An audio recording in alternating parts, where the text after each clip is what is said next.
This is The Guide Gals, a modern, wedding-focused podcast by the experts at Here Comes the Guide. I'm Chelsea, a designer and inspired creative who's probably racked up over 10,000 hours on Pinterest, and the friend who's going to shoot it to you straight. And I'm Caroline, a social media manager who's obsessed with dogs as ring bearers and will inevitably cry over your wedding video. We've seen it from all sides. We've been brides, planners, bridesmaids, and have worked with standout brands throughout the industry. Think of us as an extension of your wedding party and hang out with us as we share the ins, outs, ups, and downs of the road to I Do. Hey everyone, welcome back to the Guide Gals podcast. We're excited to talk about a lot of fun things today, and I know we say that every week, but you guys stick with us. It really is going to be really fun. And there's a lot of things that you can get caught up with in the wedding planning process, and that's why we're here. There are many traditional, and I say that in quotes, wedding elements that you'll come across that are actually optional. So when it comes down to it, all you need is you and the person you're marrying. And okay, there's legalities like a marriage certificate that you should probably get too, but everything else is kind of just like the icing on the cake. And that's what we're going to kind of work through today and just see what you can take and what you can leave in the wedding planning process. Truly, yes. Truly everything is optional. You can make your wedding your own. It's your wedding day. And so I think by just thinking about the things that you want to prioritize, that'll let you know, figuring out your non-negotiables, all of that good stuff, that'll let you know what things you might want to dump a little bit more of your budget into. But there truly are a lot of expenses that you can skip if they don't really mean something to you, and it can in the long run save you a lot of money, especially if you're a more budget conscious couple or you're just wanting to allocate your funds somewhere else. I know a lot of people want to spend more money on their honeymoon rather than their big day. Yes. So before we jump into the episode though, I need to talk about our beverages today because as always, we're beverage obsessed. And today I have something a little bit different than I feel like I usually have. I have a matcha, which I love matcha, but I feel like I haven't had them in a while, mostly because to get a good matcha, it takes some effort. And like you have to get the right matcha, the right routine.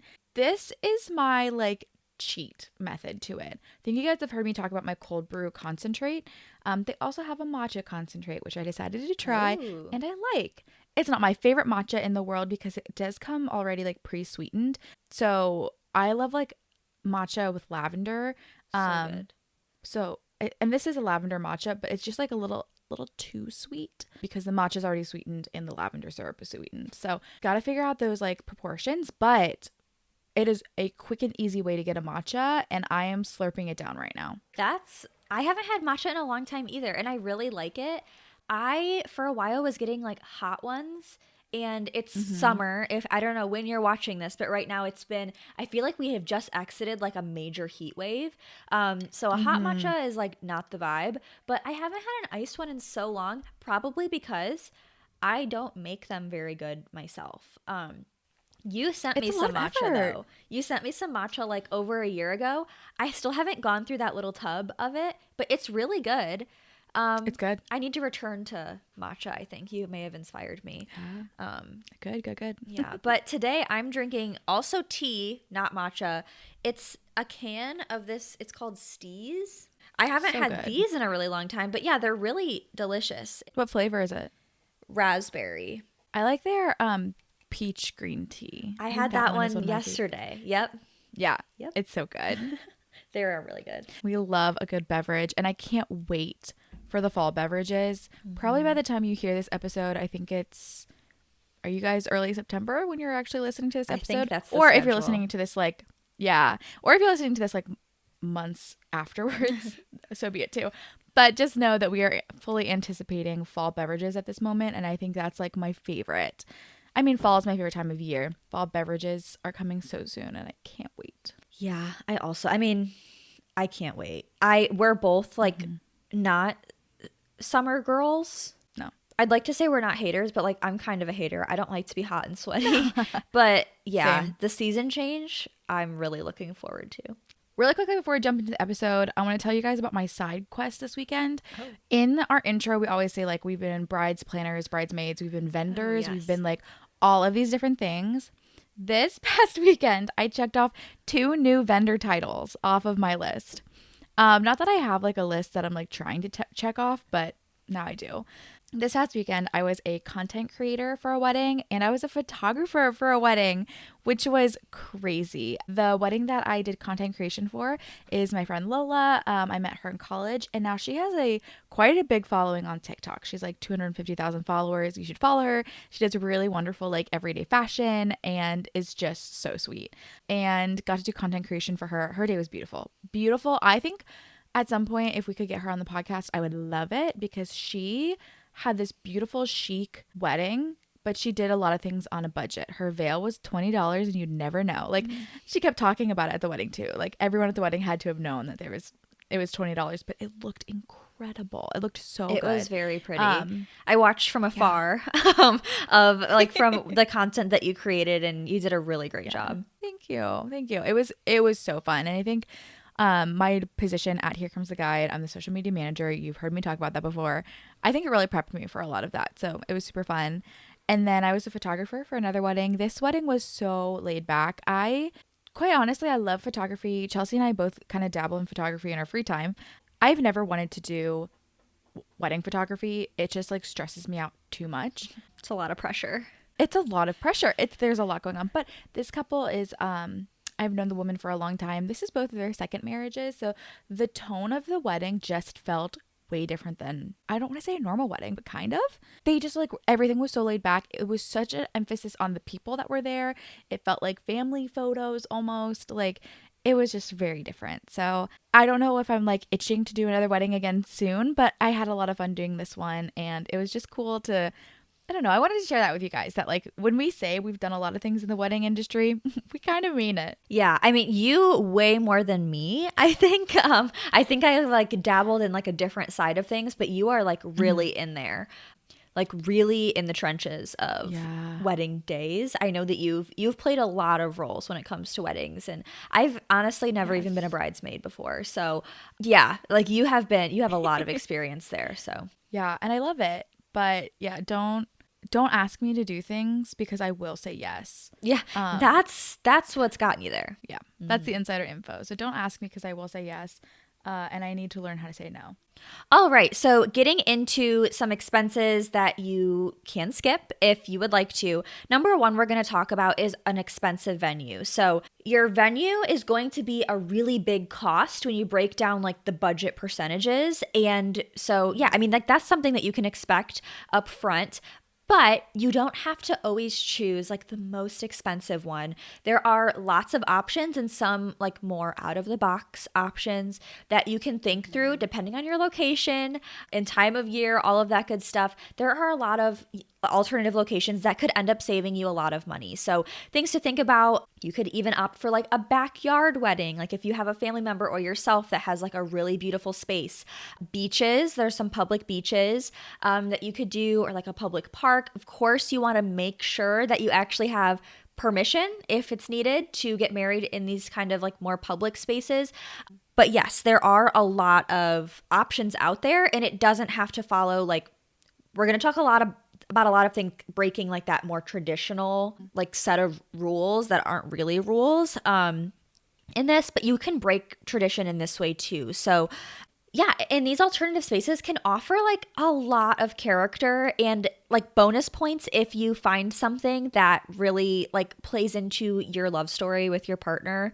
Yeah. That's just really cool. One thing that you want to think about with this, so if you are using a space that's maybe like not traditionally a wedding venue, there are going to be downsides. So like you're not going to have likely like a coordinator that comes with the venue to help you with like day of things. This might be something you can source outside or just something that you'll have to like wrap your head around being without. You're also not going to have like furniture, equipment, like all of that stuff. You might have to rent chairs from somewhere and bring all of those in. I think I've mentioned this on another episode before. I had a cousin that got married in a family barn, and they had to bring everything in, and which that's an added expense. I'm sure. I don't know her like budget details for her wedding. It's still possible to save money on a venue in this way, but you can't just think, oh, it's completely free. There are things that you have to do. So I know they got like some lights and strung up some string lights themselves. They put in a dance floor. They rented bathrooms, like portable bathrooms that were like a step above a porta potty. Like they were actually nice. Like look into them if you're curious. They can actually be very nice. But yeah, tables, chairs, everything they had to rent. So yeah, they had to bring all of that stuff in. There's downsides. And if you get married at the beach or a park, like keep in mind, like someone might be like, if you're at a park, like going on a bike ride, like nearby, they don't know that you're having a wedding. And if you're at the beach, like people might be around, you know, a lot of times people are respectful. Sometimes they're not. So just like you have to think about those things, but yeah. The expense of a venue is so large. Yeah. And we prioritized finding a space that like would really fit our budget. And not even fit our budget, but like save us money ultimately. So the chapel that we were going to get married at, I got a discount because I was a student at the college where this chapel is located. So it was much cheaper. I think it was like a $400 rental fee. And then the reception venue I got for free because it was where I was working, had a large space that would accommodate like a large wedding reception. So because we essentially like $400 at that point feels like free for like both the ceremony and reception that's venue. a very good deal. Yes, it was a great deal. Now, was it the perfect aesthetic that I wanted for the reception venue? No. We were going to have to put a little bit more money into making it look the way that I wanted it to. The building space had, I think, at one time been a grocery store and then a furniture store, and like then it was renovated. So it was going to take a little bit of effort, but I mean, for $400 total for my rental fees for venues, like we were going to make that work. It was going to be totally fine. And so we did have to get a little bit creative. Ultimately, though, of course, we ended up getting married at the summer camp where we met at, and that was also free. I think because the camp director had pity on us during that time and like felt bad of everything that we were going through, and we ended up getting that rental for free. But yeah, but I love that creative. Like that is an alternative space, of course, but I love that personal connection that you have with the ceremony spot being like, I don't know, it's like part of your story. I think that's just really cool. So yeah, maybe it wasn't like exactly what you pictured, but like the fact that it like, I don't know, has that personal thing. I think that's awesome. Yes. So another expense that you can skip is a wedding party. Now, I know this is like a fun part of the experience, like having your bridesmaids, your groomsmen, whoever that may be, stand by your side. Maybe you could pick 1 or 2 people to be a part of that wedding party, because the larger your wedding party gets, the more expensive it gets. If you think about the gifts that need to be bought for them or accommodations that you want to provide for things that they need to buy too, it becomes a little bit less expensive. There are a lot of associated to logistics that go into having a large wedding party. And yeah, if you want to save yourself some money and make it a little bit more intimate and thoughtful, this can be kind of the route to go. It can also be like a good in between. So the wedding that I mentioned before that I did content creation for this weekend, Lola had her sister as the maid of honor, and then didn't have any other bridesmaids. But when I got there, she had her closest friends getting ready with her still. So they weren't, technically in the wedding party, but they were still being able to make those memories together. They still had a bachelorette party with all of their friends, and just like reduce the logistics, reduce the costs. Like they didn't have to do like 7 different bridesmaid bouquets. They didn't have to have a huge like head table with all of the wedding party on each side. So they each had one person, and I think that was perfect, but everyone was still involved in a way that really made the day feel so special. So I think this is a good place where if that feels like your vibe, definitely just go for 1, 2, keep it small, forego it entirely if you want to, but then you can still include the elements that you want to include. Yeah, this is a great idea. And like, I think that there's a lot of pressure too. Like if you're someone like probably like Caroline, who has just like a huge group of friends, that can get really expensive if you're like, well, I want to have a wedding party. I don't want to leave anybody out. If that list is going to be really long and you're kind of even nervous about like the hierarchy of things, or like if you think someone's feelings are going to get hurt, I don't know. Having like the 1 or 2 people, like a sister or whoever that might be, it saves you money. Like for sure, it can save money, but it can also like, I don't know, like save, I don't know, awkward situations or something. But yeah, just like you mentioned, there are ways where you can include your friends, like as many of your friends as you want and things like this.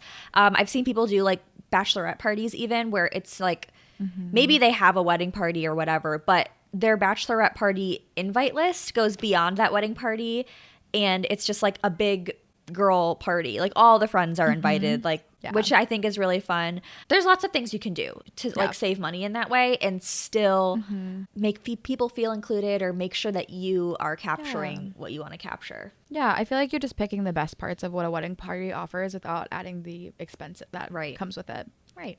Okay, the next expense that you can skip, we kind of touched on this in our last one, but pre-wedding events. There are no rules that says you have to have all of these super formal events leading up to your wedding day.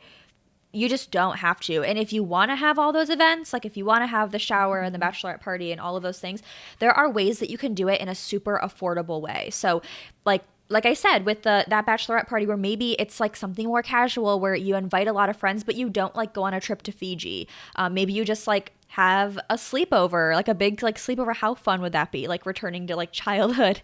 Big sleepover, order pizza, like play games, watch movies. Like that is so fun. You can create those special memories for like much lower of a budget. And like even things like bridesmaids gifts and all of that stuff, like you don't have to get super crazy with all of that like to have a bachorette party. But yeah, and like a shower, like if you want to have a shower or like an engagement party, you can still have those things on a budget for sure. Or you can skip them entirely. If you're like, I don't really even want to do that, like you don't have to. And I think these small gatherings can often be something that leads to like, again, more meaningful connections. This like really intentional, small, intimate feel. And I love this. Like, I love that. I do think there is a shift towards these types of things where I see weddings getting smaller or any sort of like, again, like those pre-wedding events, so like feeling very small, intimate, and the focus is more on the people than it is like, I don't know, the glitz and the glam of it all. You can still have the glitz and glam of it all if you want, but I love that aspect of it. I've seen a lot of really cool, this isn't like a non-expensive pre-wedding event, but some of the celebrity events that I've seen of their pre-wedding occasions, for some reason, the vibe to me just feels like the people are what matters. And I think that's the essence of it, really, is that like these pre-wedding events, it is, it's your closest people that are usually at these. And so putting that emphasis there, I think will translate really well into that intimate and like really connected feeling. Yeah. Agreed. Okay. One of the next things is an engagement session. So I guess before I even jump into this, you should listen to all of our episodes if I'm being totally biased, but I think our photography episode that released pretty recently with Jenny, we did a big Q&A with her. She's a wedding photographer, or used to be a wedding photographer for many years, and we like dove into all of these things. Now, you don't necessarily need an engagement session. That's why this is on our list. Like we're saying, this is an expense that you can reduce it on, but we do want to carry that also in light of what Jenny has kind of given us as an example of like from her perspective as a photographer. So we want to kind of give you both sides. So an engagement session is not something you necessarily need. It is a great way for you to, get in front of a camera with your partner and like, it's a test run, especially a lot of times for the photographer that you hire. It's a great way for you to get to know them, for them to get to know you, to see your dynamic as a team. And then also it kind of gives you a little sneak peek into what your wedding photos can look like. Again, on another episode, Mackenzie Richards, and I believe that's episode 11 or 12. But it'll be linked in the show notes for you. We'll link the correct one. Make sure to check there. But you can hear Mackenzie talk about her experience with an engagement session, that they had one and they didn't like the photos. And so they chose a different photographer for the wedding day. And so there are a lot of benefits to having an engagement shoot. And we want to say that now, like from a photographer standpoint and from you as a couple. But sometimes like a time frame doesn't allow for an engagement session. I had a short engagement and we opted not to do engagement photos. Totally fine. And it worked out for us. And we had actually just gotten some pictures recently that weren't necessarily professional, but we put them on like save the dates types of things. Blah, blah, blah. They are valuable. But if you're on a tight budget and you don't want to allocate more money towards that, that's okay. It's not something you absolutely need to do. It's something that you can push off to the side, but just, I think, make that note that if you're not doing an engagement shoot, just meet with your photographer a little bit more so that you can have that time to, get to know them, find out your dynamic as a team because you spend a lot of time with your photographer on the day of your wedding, but then you can save a little bit of money there. Yeah, this it really comes down to like your non-negotiables, what you guys prioritize, what means the most to you for your wedding day.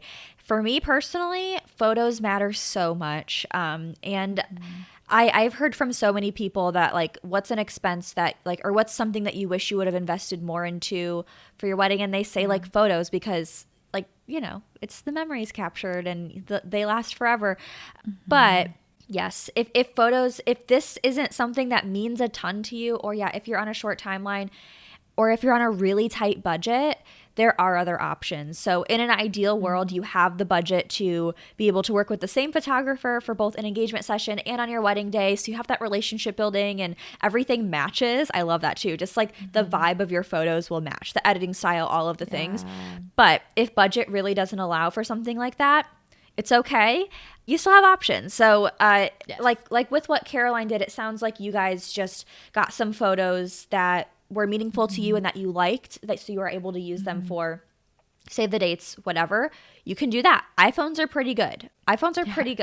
I don't really know how to use mine so much photo wise, but like they're pretty good. Now, if you have a friend like Caroline, who knows how to use a camera like really well, they might be willing to capture an engagement session for you, or just like a few nice photos. It doesn't have to be anything overboard, just so you can have those memories captured, or like I said, like have something to use on save the dates, whatever. Yeah, that's going to be an option. And yeah, if it needs to be a different photographer on your wedding day, it's okay. Like it's going to be okay. Yes. Yeah, but once again, this is just, it comes down to your priorities, what your non-negotiables are. If photography is something you really want to prioritize in your budget, then you'll allocate more to it. But if it's not, you can kind of explore these other possibilities. Okay, the next expense that you can definitely dial it back on are going to be outfit changes. So once again, in like a world where there isn't unlimited budget, like yeah, like let's have outfit changes. Like Caroline and I have talked about this before. Like we love a costume change. Yes. We talked a lot about this on like our celebrity wedding episode and like our wedding wardrobe episode. So once again, comes down to priorities and where you want to like trim the fat, like cut the budget down on these things. But you don't have to have like multiple dresses, outfit changes throughout your wedding. Like you just don't. Yeah, like it would be cool. But like in reality, like you do not need this. If you focus on, or if you know that you're like, okay, I'm going to have one dress, I'm going to have one outfit for the entire celebration, focus on something that will transition well when you're dress shopping. Yeah, just think about it. Just think about it, like how you want it to look, like from beginning to end. There are even like, I think this is probably like more of an outdated thing, but weren't there like dresses like back in the day where you could kind of like remove like the bottom and it like turns into a short dress? Maybe things like that still exist. I don't know. Maybe that makes it more expensive. I have no idea. But I have no idea. Yeah, if you just think about it, and like I know that there's things too, like if you are having a bigger dress, like there are, I forget what it's called, but like where you can kind of like pin up the dress a little bit so that you can dance freely and Bustle. stuff. Yeah. Bustle. Yeah, just like figure out what your options are for that. You just don't need to have a bunch of outfits, as fun as it is. It gets really expensive. Totally. Or like you can buy these outfits from places like Lulu's. You can buy them from places that aren't traditionally thought of as like wedding places. You could rent an outfit change to save a little bit of money. Or you could just change into fun shoes at the end of the night. Like that's also another way that you can do things. Again, call back to Lola's wedding. Sorry, I'm just obsessed with it. She got her wedding dress from House of CB. Stunning, beautiful. You'd never know that it wasn't like traditionally a wedding dress. Way cheaper. And I need to double check where she got her reception dress, but it was just from like a boutique store that was, it's just a white little cocktail dress. Way cheaper than anything that would be like a wedding specific attire. So anything that's marked like as wedding specific attire, automatically it's going to be more expensive. So if you find some other like workarounds, you can do outfit changes at a more reasonable budget, or you can forego them entirely. Okay, an expense that you can cut or reduce at the very least is expensive flowers. Now, we've kind of talked about this on other episodes, but florals, especially fresh florals, can get super expensive. There are a lot of different ways that you can go around this. I've seen so many cool things on TikTok, Instagram of ways, like creative ways to still get this high level look of the decor, but just a lower price tag. So things like I've seen lots of baby's breath being used. You can get tons of baby's breath for a pretty low, reasonable cost, especially on Sam's Club and Costco. Check those places out. And you can still make it look really elevated, but just at a much lower cost. You can forego fresh florals entirely. You could do artificial flowers. You could do, we've talked about in another celebrity wedding where we've seen a lot of potted plants that looked really elevated, really cool. And there's a lot of ways that you can add this fresh greenery to your space and make it really high level decor, but just again, lower that price tag. Another thing that you can do as well is thinking about your venue. Like if you already know that's a place that you want to cut your budget is in the decor or in the florals, choosing a venue that already has a lot of natural beauty, a garden kind of space, a mansion, estate that already has kind of landscaped grounds or just provides natural decor to the space is another great way that you can kind of save money. So if you pair those together, you may not have to buy that many florals. You may just have to buy some bouquets and boutonnieres and then call it a day. And that's another place where you can kind of cut it down. If you are doing fresh florals, you could just have you and your like partner have flowers. Like you could have a boutonniere, you could have a bouquet, and then the rest of your wedding party doesn't have to have them. And like parents and grandparents, you don't necessarily have to give them a boutonniere and corsage. You can forego that cost as well. So there are a lot of different ways that you can kind of pare down that cost when it comes to florals, decor, things like that. And I would say that if you are looking for creative ideas, social media is a great place to look for it. There are so many cool ways that I've seen this being done at a really low cost, and I would love to see what you come up with. Yeah, and even asking your venue, I think, for advice too. Like if you're going with something that's like really naturally beautiful, like asking questions like, hey, like at this time of year, like I'm trying to save money on like florals, like what's it gonna look like at the time of year that I want to get married? Like are these is there gonna be flowers blooming? Like what's the deal? Because that could be helpful too. I know like we both live in places that have very big season changes, so like venues will look very different like on a day in February versus like a day in June or whatever. So yeah, but you could also like work that to your advantage of if you are having a winter, especially a Christmas time wedding, your decor could just be artificial Christmas trees instead of like lots, or I don't know. There's a lot of things you could do, or maybe the venue's already decorated for that. Right. Yeah. Just ask them those questions. Ask the like, venue. Yeah, what does your venue look like at this time of year? Maybe they have like some holiday decor like up and you could say like, hey, does that stay for the wedding? Can it? Like they'd probably be like, okay, less work for us, have to take it down and put it back up. So yeah. Yes. The next place where you can save money, this is going to be kind of like the same category. It's just going to be elaborate centerpieces. So this is another decor item. You don't have to go crazy on like the table centerpieces. There's lots of ways that you can pretty easily, I think, DIY this. You could also just do like a pretty like bouquet or even like a plant. I've seen before where people have plants and then like certain people like end up taking those plants home. Like that's kind of cute. Or like I've seen a lot, it's very popular, I think, like if there are table numbers that like people will put like a photo of each member of the couple like at that age. Like if you're at table 2, like here's a photo of both of them at 2 years old. Like that's a pretty affordable way. Like you could like go to a thrift store and get some really cool frames and fill them with photos in that way. And it's meaningful and it's like a cool interactive thing for your guests too. But yeah, I mean, I think like centerpieces can be so beautiful and so elaborate. Like stuff can get like really crazy in a good way, but you don't have to like lead into that. One of those things, once again, that like there's no rule saying that you have to have anything specific. Right. Another place that we can reduce some of those expenses is in upgraded rentals. Now, I know it can be so tempting, especially when it comes to chairs. I don't know why chairs or maybe chargers or linens, whatever. It does add a lot to the look, but also no one's going to notice if you go with the basics. If you keep the basics for a lot of these things, everyone's going to say, great, cool. No one's going to think about it. And honestly, when I think about photos afterwards, like you're not going to care. That you're not going to look at those photos and be like, oh, I really wish we would have gone with the upgraded rentals. No, you're going to care that you saved money on it. And if it's just a white folding chair versus like what the Chiavari chairs, not a big deal. It really isn't. Like, please trust us when we say that. You're still going to get a wonderful look.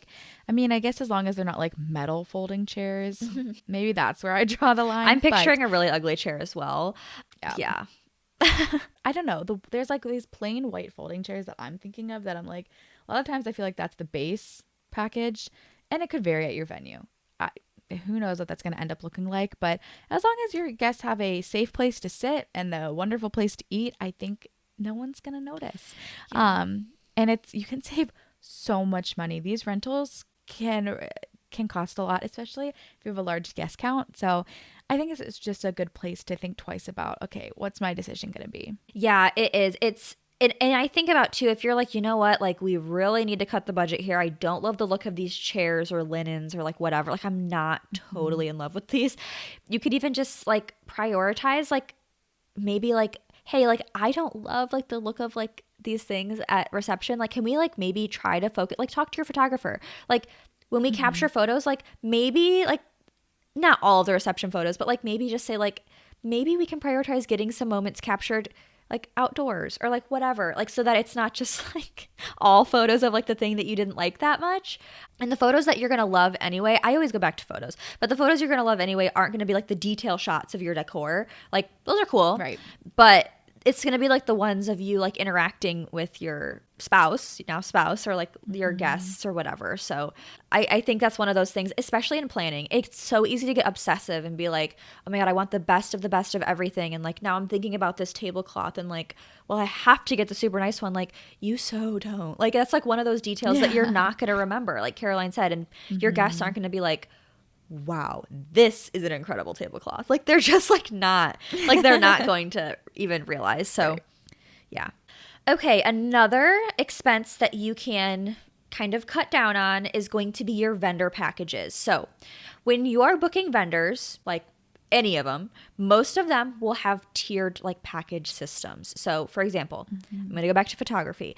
Like there might be like different coverage options. So, like a shorter amount of hours for them to be there will probably cost less than like their biggest package, which might include like all of the things. It might even include your engagement session. Like, so that would probably be the most expensive.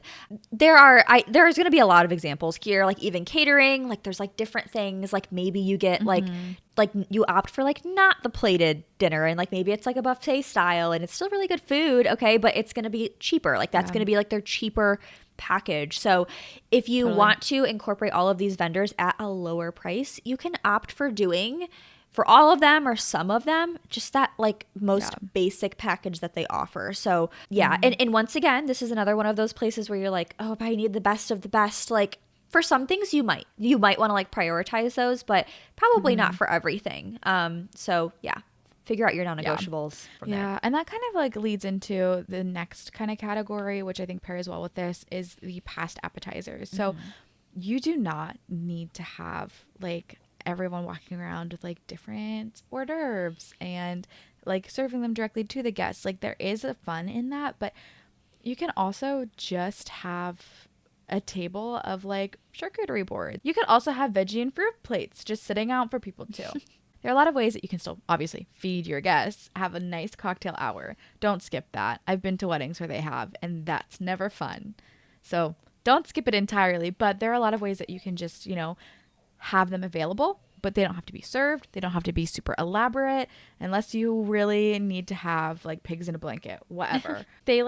They can be simple and easy and it will save you some money. Yeah. And this is going to lead into my next thing that I want to talk about, and it's dinner. So hear me out. Like, this is controversial, okay? There are lots of ways, like I mentioned before, that you can cut down on the cost of dinner for everybody. Like I said, you can opt for a buffet style instead of plated. That's going to save a lot of money. Or you can Mm-hmm. opt for just more casual options. Like, if you have food to feed people, they're going to be happy.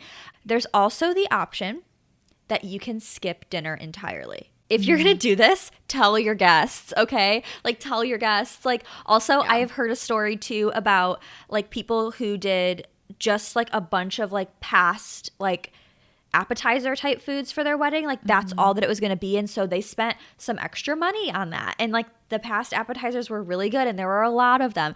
But the guests didn't know that they weren't getting dinner as well. Like that's what you get. So a lot of them were like, "Oh, I'm full. Like I don't need it. Like whatever." And then the stuff went away and then they didn't get dinner and people were like, "Whoa, I'm hungry."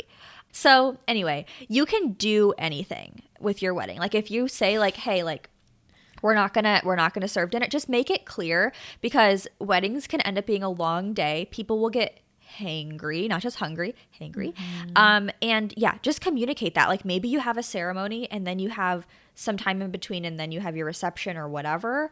Maybe people will like go grab a snack on like at by themselves, or like maybe your location is somewhere where it is like very close to like food options, but you're just like not going to provide it.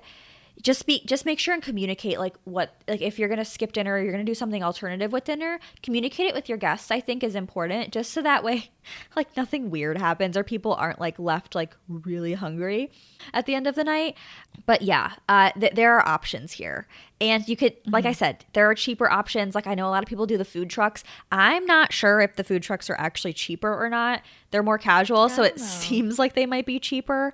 But yeah, you don't by any means have to do like the most expensive plated dinner with like several options like that are just really high end. Like you don't have to do all that. You can Right. keep it simple. Like so many people have like served like tacos at their wedding and stuff like that. That's just like a Yeah. little more casual, and like Yes. that kind of casual food makes people happy. They're familiar with it. It tastes good. Okay, I'm going to talk about kind of two different things that are very similar. So I'm going to combine them into one. Cost that you can forgo is the champagne toast. You can decide just to have champagne for the couple for the wedding party, or just not do that entirely. Honestly, there are very few guests, not very few. Sometimes very few guests will even end up drinking the champagne, so it's just a lot of money that goes to waste. Everyone's happy to cheers whatever drink they have. If they have water, if they have a cocktail, if they have a beer, whatever. You don't have to have champagne to have a toast. So I think this is definitely a place that you can forego it.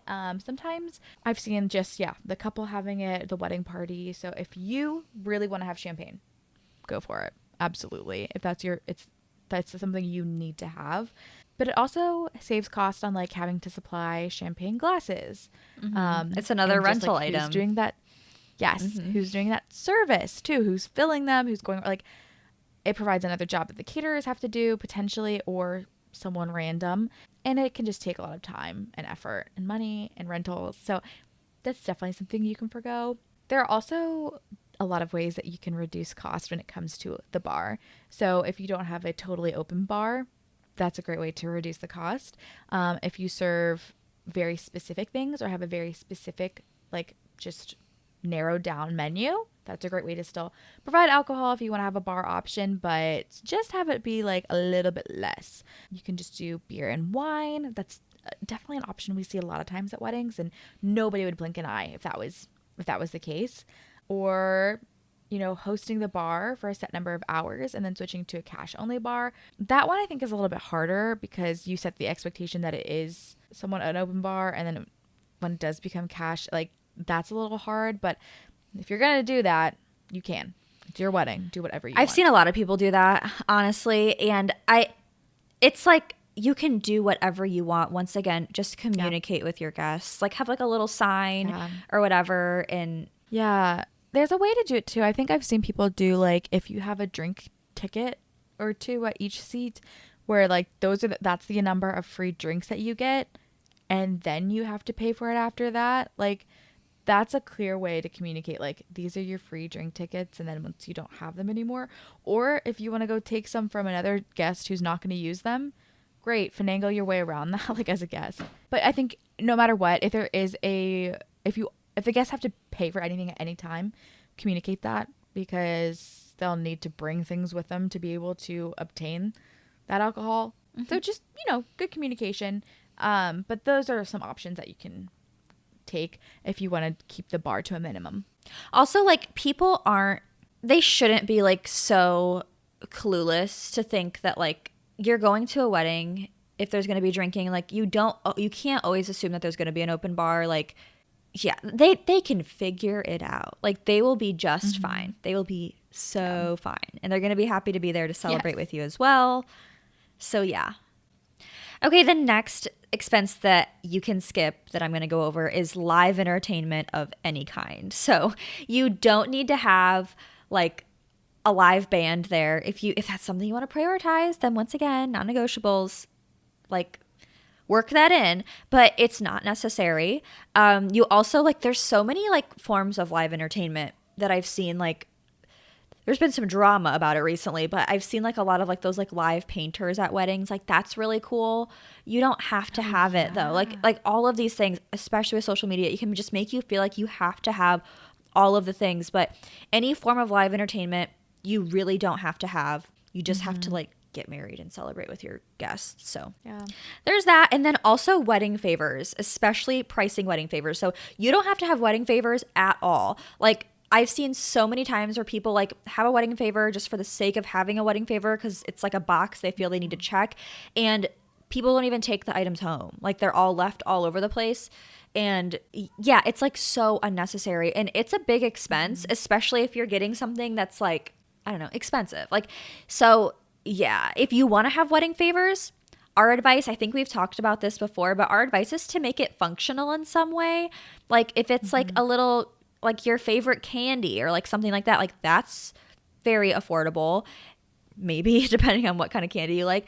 And people will probably eat it. Like it's functional. Or like you've talked about like the Pittsburgh cookie table where like that kind of acts as a favor where there's like boxes and they can take cookies home. Like that's really cool too. So if you feel like you want your guests to be able to take something away from the event, it doesn't have to be traditional or super expensive. Or if you're like, I don't really care, then like who cares? Like they don't have to have favors. People, people, I don't think people are expecting it at this point in time. Like I don't think people go to a wedding and expect favors. So, all right. So those are going to be all of the expenses that you can totally skip if you want to. The most important thing to remember is that I've said this several times throughout this episode. It's so easy during the planning process to get wrapped up in feeling like you need the best of the best. You need to do all of the things. And especially like social media, like you're comparing stuff. Like I'm sure that if you're planning a wedding, you're seeing so many wedding things on your social media. And it's like, oh my gosh, like they had the live painter, like I have to have a live painter. Like I have to do it. Or like you just like don't. You don't. Like you don't have to have like the best of everything. You absolutely should listen to our budgeting episode, which talks about how to, episode number 1, which talks about how to think about those non-negotiables right away and set a proper budget for yourself. That way, when you have things that you really want to have, like for me, I'd probably really prioritize photography, like I said. So I would probably want to have like that be a bigger investment, and I'd probably want to do like the engagement session and all of that stuff. That would matter to me. I might cut down on some other places. Like I probably wouldn't do favors.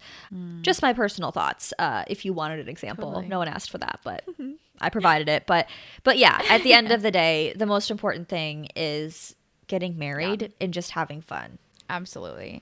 And on Here Comes the Guide, shameless plug, there are tons of other resources if you want to continue to figure out like where to cut expenses, or like if you just need to figure out how to budget in general. We have an episode on that as the Guide Gals podcast, but Here Comes the Guide also has tons of resources, some of which being there are 21 hidden wedding costs you might forget to budget for, the ultimate wedding budget checklist, how to tip your wedding vendors, and 37 ways to save money on your wedding. So lots of different resources out there, both on the Guide Gals podcast here with us, or on herecometheguide.com. You can see lots of resources to continue to help you keep to that budget and save money. Yeah, and we will have all of that stuff linked for you in the show notes. So you can easily click on there, which you can find on our website. That's where you can find those show notes, which is theguidegalspodcast.com. And also on our website, you can reach out to us on our contact page. If you have any questions about budgeting or weddings in general, if you want to share an experience, we'd love to hear from you. Also on our website is our full episode library and lots of free resources as well. You can also find us on Instagram at the Guide Gals Podcast. We post a lot of behind the scenes stuff on there, and we'd love to connect over there. We're also on TikTok at the Guide Gals Pod, and all of our episodes you can find on YouTube as well on the Here Comes the Guide YouTube channel. Yep. And you should find us there. Yeah. And you should come talk to us. Slide into our DMs. We'd love that. We would. All right, everybody. That's all for today. It's kind of a long episode, but I hope it was helpful. And until the next one, cheers. Cheers.